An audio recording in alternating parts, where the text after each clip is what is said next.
ശിവരാത്രി ദിവസത്തെ വ്രതം അനുഷ്ഠിച്ചാൽ എന്താണ് ഫലം എന്ന് ഒരുപാട് പേര് ചോദിച്ചു. വളരെ രസകരമായിട്ടുള്ളൊരു കഥ പറയാം.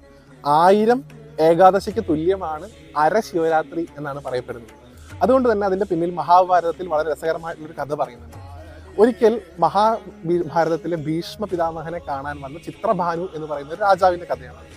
അദ്ദേഹം പറയുന്ന കഥയിൽ ഒരു വേടൻ ഒരിക്കൽ വേട്ടയ്ക്ക് പോയി വഴി തെറ്റി കാട്ടിലൂടെ ദീർഘദൂരം സഞ്ചരിക്കുകയും അദ്ദേഹത്തിന് വീടെത്താൻ സാധിക്കാതെ വരികയും ചെയ്തു. അപ്പോൾ കാട്ടിലുള്ള ഈ ക്രൂര മൃഗങ്ങളുടെ ആക്രമണത്തിൽ നിന്ന് രക്ഷപ്പെടാൻ അദ്ദേഹം ഒരു മരത്തിന് മുകളിൽ കയറിയിരുന്നു എന്ന് പറയുന്നു.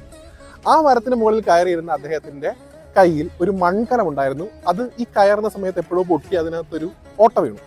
ആ മൺകലത്തിൽ ഉണ്ടായിരുന്ന വെള്ളം അദ്ദേഹത്തിന്റെ ആ മൺകലത്തിൽ നിന്നും താഴേക്ക് ധാരധാരയായി പോകാൻ തുടങ്ങി. ഉറക്കം വരാതിരിക്കാൻ ഈ മനുഷ്യൻ ഇതിന്റെ മുകളിലിരുന്ന് ഓരോ മരത്തിന്റെ ഇലയും പറിച്ച് താഴത്തേക്ക് എറിയാൻ തുടങ്ങി, ഉറക്കം വരാതിരിക്കാൻ വേണ്ടിയിട്ട്. അദ്ദേഹം പിറ്റേ ദിവസം രാവിലെ നേരം വെളുത്തപ്പോൾ വഴി അന്വേഷിച്ച് പോവുകയും ചെയ്തു.